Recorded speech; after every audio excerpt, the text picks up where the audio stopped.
Joining us, the plaintiff's lawyer, Brendan Blue. He is the founder of the Public Integrity Project and a former DOJ lawyer. Brendan, it's good to see you on this one.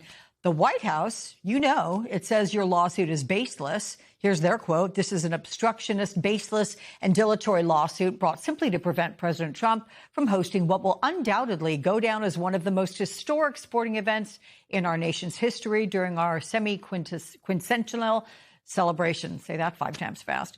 This iconic event is no different than the various other White House hosted events on the South Lawn and properly permitted events on the Ellipse and National Mall throughout the year.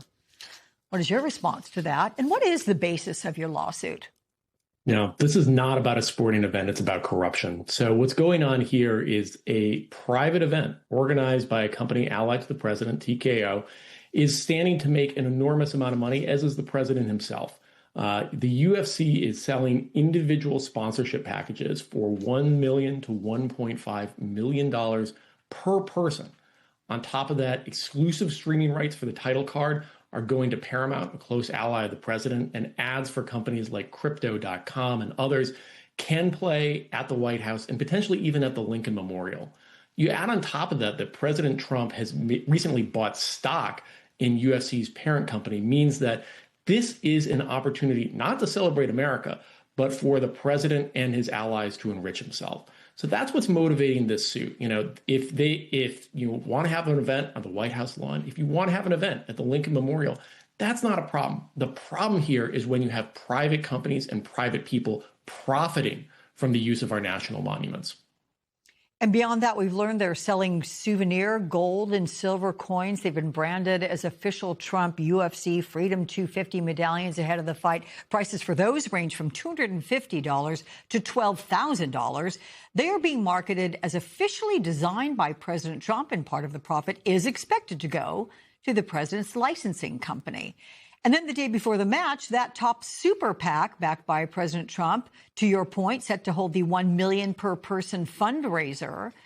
So does all of this together give your lawsuit even more ground? Absolutely. And I should say that $1 million fundraiser is in addition to the individual $1.5 million sponsorship events. So there's all sorts of ways that folks are going to be making money here. I think it's fairly clear that the government is violating the law here. There's any number of National Park Service laws, NEPA, National Environmental Review procedures that they are supposed to follow that they obviously aren't. So I think it's going to be tough for the government to argue that, at least on the law, they're complying here. But, Brendan, the judge has not yet set a date or a hearing for your suit. There's not a lot of time. What is your realistic expectation of stopping this event at the 11th hour? Yeah, well, and to be clear, the reason why we're bringing this case now is that there was new reporting on June 4th explaining that this was, in fact, going to be a wholly private event, not organized by the part of the government that was originally said to be put in charge of it. You add on top of that Donald Trump said on June 3rd that he was considering making the Claw, that big structure that you just saw, a permanent feature of the White House, like an Eiffel Tower, like a permanent feature of the White House, like the Eiffel Tower. Come on. So that's what spurred this action, and we actually brought the case within 48 hours of this news dropping. Now, I think it's possible to get a really strong order here because it's not compelling the government to do anything, but compelling the government not to do something. There couldn't be anything easier than not doing something. So that's all that we're asking the court to do.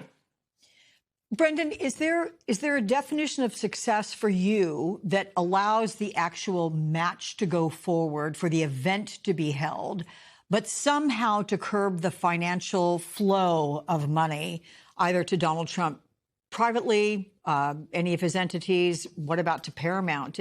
Could that be managed? Yeah, it's a great point. And, that's something certainly that the judge is going to have to consider here. The fundamental problem, to go back to what we just started, is not that there's going to be an event on the White House lawn. The fundamental problem is the corruption associated with that event. So if there's a way to sort of extract the corruption from this, and if there's a way to get the government actually in compliance with the law, then yes, an event like this is entirely appropriate. Brendan Blue, best of luck. We'll be watching and see how it all turns out. Thank you much.